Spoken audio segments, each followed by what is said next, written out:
فرمایا جس نے مجھے راضی کیا اس نے اللہ کو راضی کر لیا. اور حضور فرمانے لگے النظر الی وجہ علی عبادہ، علی کو تو دیکھتے رہو گے تو رب کی عبادت کا ثواب ملتا رہے گا. کچھ لوگ پریشان تھے کہ حضور سارے تو نہیں نہ دیکھ سکیں گے مولا علی کو. حضور نے اس کا بھی جواب دیا، فرمایا ذکر علی عبادہ، تو بس علی علی کہتا رہے تجھے رب کی عبادت کا ثواب ملتا رہے گا. علی کا ذکر بھی عبادت. اس خاندان کے ساتھ پیار کرنا. میرے اعلیٰ حضرت فاضل بریلوی رحمت اللہ علیہ سے کسی نے پوچھا سید کو زکوٰۃ دے لیں؟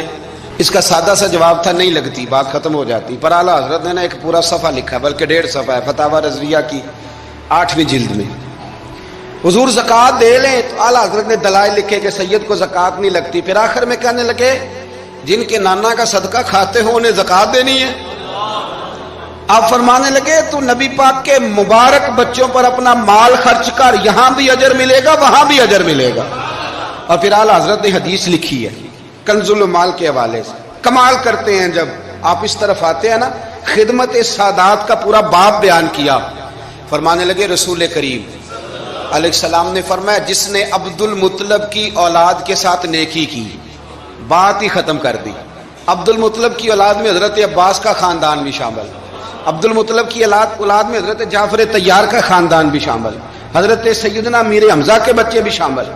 حضور فرمانے لگے جس نے عبد المطلب کی اولاد کے ساتھ نیکی کی، قیامت کے دن مجھ پر لازم ہے کہ جب وہ مجھ سے ملے گا تو میں اسے صلہ دوں گا. میں اسے، اعلیٰ حضرت یہ حدیث لکھ کے کہتے ہیں ہمیں صلے کی ضرورت ہی نہیں. یہ جو نبی پاک نے کہہ دیا نا جب وہ مجھ سے ملے گا، تو مصطفیٰ سے ملنا ہی سب سے بڑا صلہ ہے، یہی سب سے بڑا صلہ ہے. بیدم شاہ بارسی کہنے لگے عدم سے لائی ہے ہستی میں آرزو رسول، عدم سے لائی ہے ہستی میں آرزو رسول، یہ کہاں کہاں لیے پھرتی ہے جستجو رسول. ہمیں عدم سے لائی ہے ہستی میں آرزو رسول، اور کہاں کہاں لیے پھرتی ہے جستجو رسول. عجب تماشا ہو میدان حشر میں بیدم کہ سب ہوں پیش خدا اور میں روبرو رسول. سب ہوں پیش خدا اور میں روبرو رسول. میں حضور کے سامنے، تو محبوب فرمانے لگے جب وہ ملے گا نا تو اجر میں دوں گا. تو پتہ یہ چلا خدمت سادات، ان سے پیار کرنا، اہل بیت نبوت سے ان کی شان کو سمجھے. مرتبے والے کا مرتبہ ہمیشہ سمجھنا چاہیے، ہمیشہ. جس کو اللہ نے مرتبہ دیا ہے اس کے مرتبے کو سمجھے. میرے رسول کریم علیہ السلام نا ذرا اعزازی وقت دیتے تھے. یہ سارا دن ہی امام حسن اور حسین مسجد میں رہتے تھے، سارا دن ہر وقت حضور کے ساتھ کھیلتے تھے. ان کا دروازہ مسجد نبی میں کھلتا تھا گھر کا، لیکن اس کے باوجود حضور فرماتے فاطمہ آج میرا دل کرتا ہے تمہارے گھر آ کے رات گزاروں. بھئی کوئی گھر بڑی دور ہے، یہ تو ساتھ ہی تو ہے. تو سیدہ فاطمہ فرماتی ہیں میں نے کہا حضور بڑی خوش نصیبی ہے تو محبوب نا رات کو میرے گھر میں آ کے سوئے. فرماتی ہیں میں نے چارپائی بچھائی نبی پاک کے لیے، ایک شخص کے سونے کی جگہ تھی. حضور نے فرمایا میں تو حسن حسین کے لیے آیا ہوں. یا رسول اللہ، پھر فرمایا یہ میرے ساتھ سوئیں گے. میں نے عرض کی حضور آپ کو دقت ہوگی، کیسے سوئیں گے؟ تو نبی پاک علیہ السلام نے فرمایا میں سلا لوں گا. حضرت فاطمہ کہتی ہیں ایک کندھے پہ حضور نے امام حسن کو لٹا لیا اور دوسری سائڈ پہ امام حسین کو لٹا لیا. کہتی ہیں امام حسین کی عادت تھی وہ رات کو دودھ مانگتے تھے، میں نے برتن میں رکھا ہوتا تھا، میں ڈال کے دیتی تھی. بچے مانگتے ہیں نا رات کو دودھ.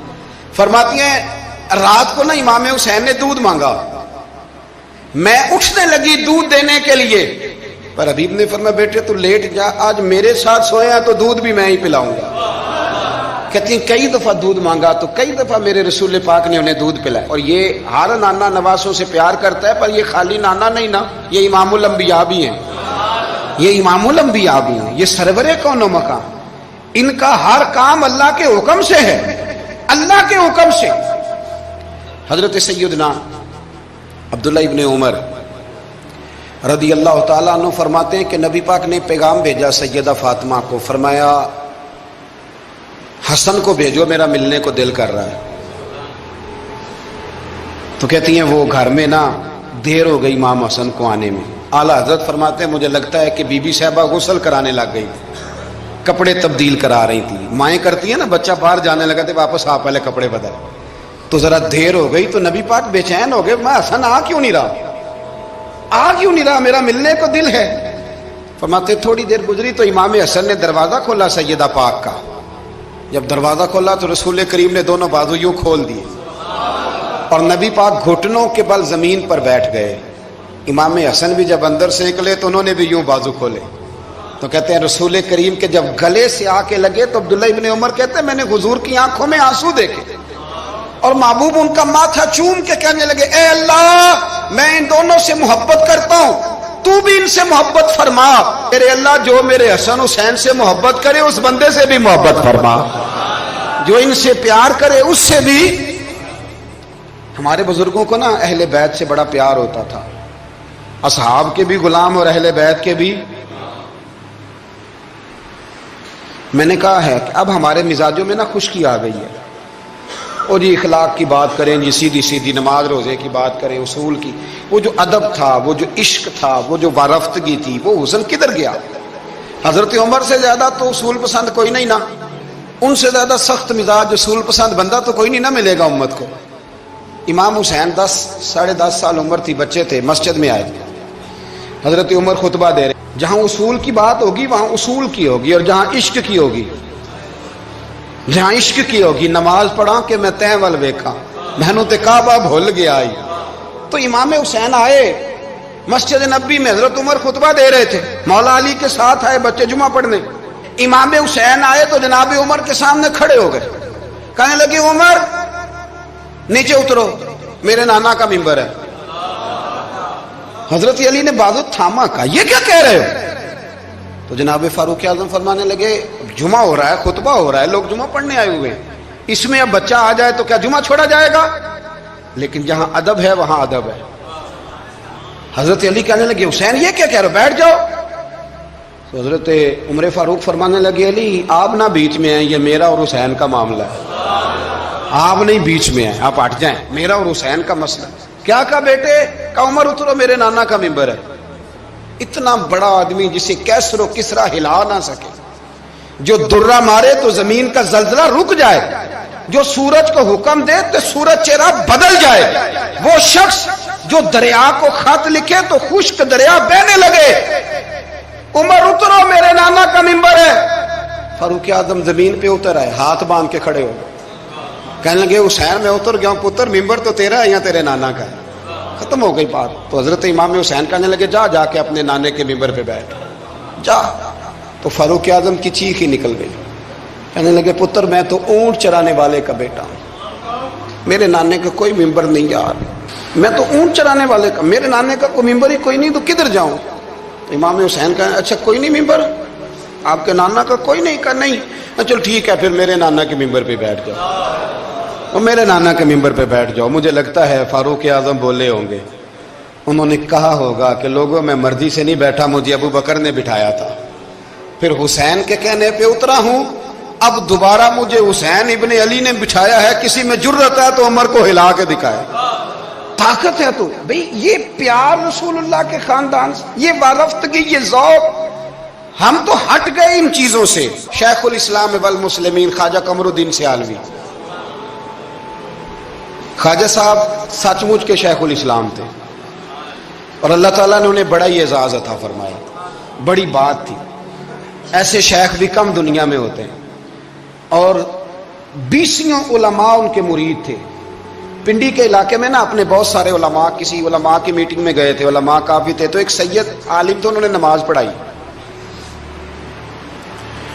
عالم بھی تھے اور سید بھی تھے, جماعت کرائی. تو نماز کے بعد پتہ چلا کہ کوئی ایسی واضح غلطی ہو گئی ہے کہ نماز ہوئی نہیں. اب ہمارے تو کسی نمازی کو کسی مسئلے کا پتہ چل جائے دوسروں کو جینے نہیں دیتا, کہتا صرف میری نماز ٹھیک ہے, تم سب کی غلط ہے. اور پھر بندہ عالم ہو, اسے پتہ ہو مسئلے کا, تو پھر وہ سانس لینے دے, یہ بڑا مشکل کام ہے. علم یہاں بالکل زیادہ ہو تو پھر بندے کو حوصلہ ہوتا ہے, اس پہ کو پتہ ہے تھوڑا پانی ہوتا ہے نا برتن میں تو آوازیں زیادہ نکالتا ہے.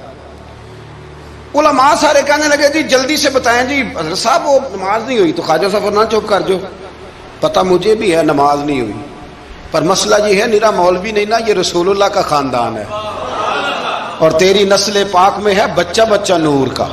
فرمایا یہ حضور کا خاندان ہے. چپ کر جاؤ, طریقے سے بات کرنی, ادب سے.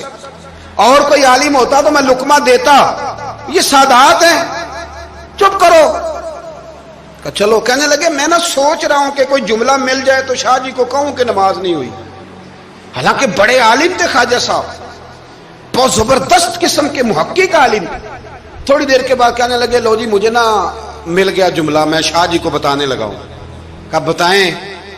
تو سلام لیا آگے جا کے, شاہ جی کے ہاتھ چومے. کہنے لگے حضور آپ کے پیچھے نماز پڑھی ہے, سید ہیں تو مزہ بڑا آیا ہے, ان 4 رکعتوں کا بڑا ہی مزہ آیا ہے. ہمارا دل کرتا ہے ایک دفعہ یہی نماز دوبارہ نہیں پڑھا دیتے, مزہ ہی بڑا آیا ہے نا, ذرا ایک دفعہ دوبارہ نہیں پڑھا دیتے نماز, مزہ بڑا ہے. تو شاہ جی کہنے لگے لگ مجھے بھی رہا تھا نماز کوئی نہیں ہوئی, پر میں کہہ رہا تھا شاید میرا وہم ہی ہو, لگ رہا تھا کہ نماز نہیں ہوئی. تو آپ بڑے سمجھدار آدمی ہیں, آپ نے سید کا ادب بھی بچا لیا ہے اور مسئلہ بھی بتا دیا ہے. تیری نسل پاک میں ہے بچہ بچہ نور کا, تو ہے عین نور تیرا سب گھرانہ نور کا. حضرت ابو ہریرہ رضی اللہ تعالیٰ عنہ امیر المومنین فی الحدیث, یہ بھی مومنوں کے امیر ہیں علم حدیث میں. یوں بیٹھے تھے سارے طالب علم آپ کے سامنے, حدیثیں سننے والے سینکڑوں لوگ. حضرت ابو ہریرہ حدیثیں بیان کر رہے. مدینہ منورہ میں تازی تازی بارش ہوئی تھی. امام علی مقام ابھی نوجوان تھے. امام حسین نہ آئے, بارش ہوئی, چھوٹے چھوٹے گڑھے مدینہ منورہ میں, تو ان میں پانی کھڑا تھا. امام حسین نے نا قدم رکھا زمین پہ, تو آپ کے پیروں کو نا تھوڑی مٹی لگ گئی. مٹی بھی کیا تھی, مدینے کی مٹی تھی. مٹی آپ کے قدموں کو لگ گئی. شاگرد کو بھی بندہ کہہ سکتا ہے کہ جا ذرا امام صاحب کو کپڑا دے, کوئی پیر صاف کرنے, کسی کو بھی کہہ سکتا ہے. اور پھر بندہ پڑھا رہا ہو, بیٹھا ہو, اس کے سامنے عقیدت والے سننے والے لوگ آئے ہو, وہ سمجھتا ہے میرا کوئی قد کاٹ ہے, بڑی بات ہے میری, وہ پھر اس طرح ادب اداب کرے. جب امام حسین نے قدم رکھا نا زمین پہ مٹی لگ گئی, تو اب شاگردوں کا منہ اس طرف تھا, حضرت ابو ہریرہ کا ادھر تھا, وہ دیکھ رہے تھے. تو جناب ابو ہریرہ جلدی سے اٹھے, خود اٹھے, شاگردوں کا حلقہ چیرتے ہوئے گزرے, اور امام علی مقام کے نا پیروں میں جا کے بیٹھ گئے. حضرت ابو ہریرہ کی داڑھی سفید, امام حسین کی کالی. حضرت ابو ہریرہ نے اپنی پگڑی کھولی اور امام حسین کے پیر صاف کرنے لگے. حضرت امام حسین نے قدم پیچھے کھینچے اور کہا آپ کیا کر رہے ہیں, آپ بزرگ ہیں, میں تو جوان ہوں, یہ کیا کر رہے ہیں؟ تو حضرت ابو ہریرہ رو پڑے, کہنے لگے حسین میں کالی داڑھی کا ادب نہیں کر رہا, میں خون رسول کا احترام کر رہا ہوں, میں خون رسول کا ادب کر رہا ہوں. یہ نبی پاک کا خاندان, یہ رسول اللہ صلی اللہ تعالی علیہ وسلم کا خاندان ہے. اس خاندان نبوت کا اکرام کرنا, ان کا احترام کرنا, ان سے پیار کرنا, ان کی قدر کرنا, ان کے لیے اپنے دل میں آنکھوں میں عزت رکھنا, ان کے لیے شفقت کے بازو کھولنا, یہ چیز اللہ کو بھی راضی کرتی ہے, اللہ کے رسول کو بھی راضی کرتی ہے. فقیر آتا ہے ہمارے دروازے پہ مانگنے, آگے بھلا کیا کہتا ہے, تیرے بچے جیتے رہیں. پیسے بچے کماتے ہیں کہ ابا جی؟ دینے کس نے؟ بچوں کا نام کیوں لیتا ہے؟ اسے کہنا چاہیے اللہ تیرے کاروبار میں برکت کرے, کمانے والا زندہ رہے. وہ کیا کہتا ہے, بچے, بھائی پیسے بچوں نے کمائے ہیں, کوئی بچوں نے دینے ہیں, تیرے بچے. اس کا مطلب یہ ہے کہ جو جس کے بچوں سے بھی پیار کرے وہ بندہ اچھا لگتا ہے, جو جس کے بچوں سے بھی محبت کرے وہ بندہ اچھا لگتا ہے, وہ پیارا لگتا ہے. تو میرے بھائی جو مصطفیٰ کے بچوں سے پیار کرے, جو رسول اللہ صلی اللہ علیہ وسلم کے بچوں کا احترام کرے, جو حضور کی نسل پاک کا ادب کرے. میرے اعلیٰ حضرت رحمت اللہ علیہ کا طریقہ تھا کہ اگر کچھ سید شاگرد آتا تھا نا, سید زادہ, تو اعلیٰ حضرت اس طرح کرتے تھے کہ جہاں استاد بیٹھتا ہے وہاں اسے بٹھاتے تھے, اور جہاں لائنوں میں پھٹیوں پہ شاگرد بیٹھ کے پڑھتے ہیں وہاں خود بیٹھتے تھے, اور فرماتے تھے شاہ جی یہ آپ کے گھر کا ہی ہے سارا کچھ, چلو ڈیوٹی ہماری لگ گئی تھی بتانے کی, تو میں آپ کو پڑھا دیتا ہوں.